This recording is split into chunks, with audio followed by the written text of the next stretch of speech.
Hi, my name is David, and you're welcome to my YouTube channel. Today, I'm going to talk to you about the things that I wish I knew before I went to the university. Yeah, so let's get started. It's not really a lot, but yeah. So, as you've heard, university is a free land, like most people say, but then it's not really free if you know what you want. Yeah, because you have to wake up on time. You have to make sure that you get to your lecture hall before the lecturer gets in.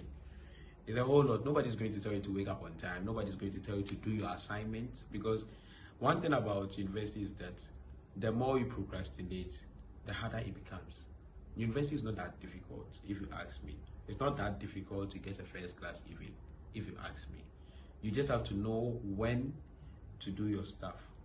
You just have to know how to plan, how to make yourself useful, how to make good use of the time that you've been given, right? So the first thing I'm going to talk about is God. Yeah, I'm a Christian, I'm a believer, so I believe anything that I do should be God-centered. So my academia, my networking, everything that I do on campus is God-centered, because it's the one who keeps me going day in and day out. Yeah.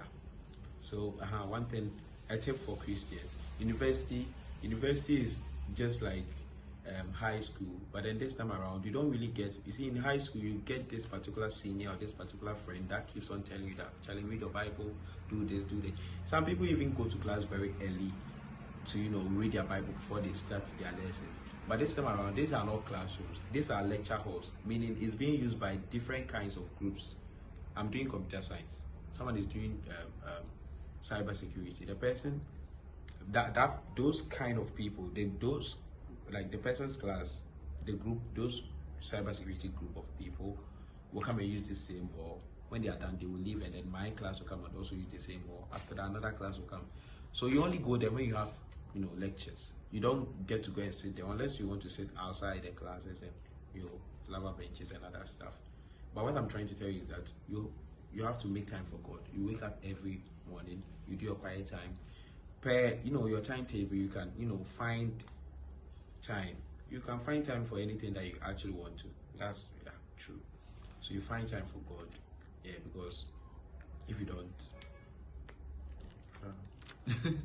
yeah, the second on the list is study group. I think one of the things that has helped me to stay relevant when it comes to academia, or consistent, or one of the things that has kept me going in academia is study group.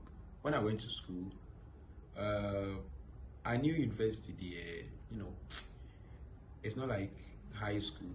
Most of the things are just going to be introduced to you by the lecturers, and you will go and do more studies about that particular thing.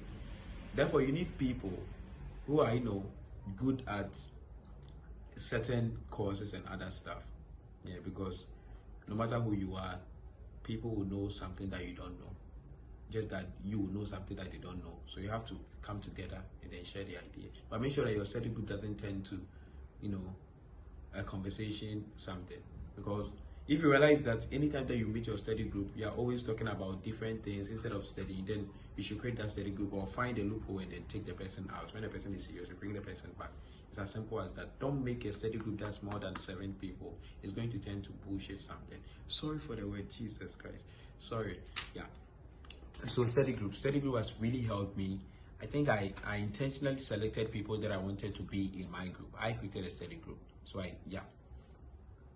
I see that, oh, Dion is very good at programming and other stuff. I'm doing computer science, programming and other stuff. Okay. Oh, Fabian is good at coding and mathematical issues and other stuff. Okay, let me add him. Oh, Nana is a course rep, and then if she's a course rep, it means there are some certain information that she would know that we, the common people, wouldn't know. So I was like, okay, let me introduce this lady to my study group, and I did.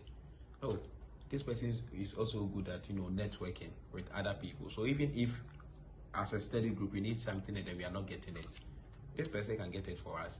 So it's not all about getting all the intelligent people together. It's about getting people who are resourceful, right? You can be intelligent and not know what to do with your intelligence. That's up to you.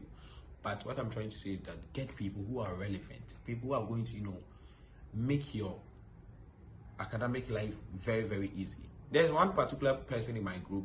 His own is to, you know, bring pressure, positive peer pressure. Maybe he might not be good as everyone else, but then his own is to, you know, always make sure that the time that we've had, the time that we've said that when it's, let's say, every Tuesday at 3 p.m. we are meeting as a group to study. His own is to make sure that everybody is present. Indirectly, he doesn't know that he's doing that, but then that's the main reason why I added him to the group, so that when it's time for us to meet as a study group, he'll be like, Charlie, it's left with 10 minutes, so because it's more like he feels like he needs us to, you know, do well in his academics. But then we actually need him because he's always bringing us together. It's not everything that I know, and it's not everything that he knows. It's not everything that the rest of the people know. But anytime that we come together, I realize that there's a chemistry. I mean, people bring up new stuff, and then by the time we realize we mostly finish most of the things that we are supposed to do in the semester before the mid-sem. That's how powerful the study group is, because everybody is trying to, because you don't, first of all, you don't know any of them from anywhere most of the times. Okay, my study group, I don't know any of them. I met them all in the university in the same class, and I was like, oh, let me add this person to my group.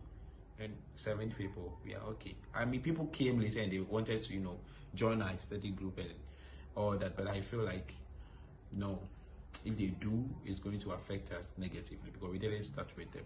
But then you can see some few good people and then you add them. And there are people that you can start with and then you realize that they are not really into it. They are always giving excuses and other stuff. Give them their time, take them out, bring in another person. It's going to work for you. Yeah. I'll talk more on that. Networking. I feel like you are supposed to know a lot of people. Just try your possible best to know everyone that you can. I'm not saying that befriend everyone that you can. There's a difference between, you know, knowing someone and then making someone your friend. You can know someone, oh, hi, you meet a person, hi, just hi, how are you, hi, how are you? I don't know, one day you might benefit from that. Yeah, so know how to network with people, talk nicely, dress nicely, with your course mates, people from other courses, other departments. Make sure that, you know, you're on a good terms with them. Comport yourself, talk to them nicely. Always smile, put on a nice smile because it's not expensive to put on a nice smile. Then leadership. Leadership is something that I think everybody should endeavor in, because I don't know, you don't know where those small positions will take you to. Because leadership is all about, you know, serving people and other stuff. So you get to, you know, see people. You do all the dirty work, but then at the end of the day, everybody benefit from it. Yeah, so from course rep to SRC rep, ACS rep, all the positions that you think you can go for, try. Just try. Even if you know you're not going to get it, try. People know you. People know how far you've come. One thing about life is you never know what's coming up. So yeah, whenever there's a new position up there, whenever there's a position for a take, and you think you can go for it, prepare yourself and then go for it. You get it, thanks be to God. You don't get it, you go again next time. Yeah. So I will do a part 2 of this video, a more detailed one, the thing that I think you guys need the most. But then if you want me to talk about something like particular issue, let me know in the comment section. Thank you so much. Subscribe and then like the video, share too. Thank you. Bye bye.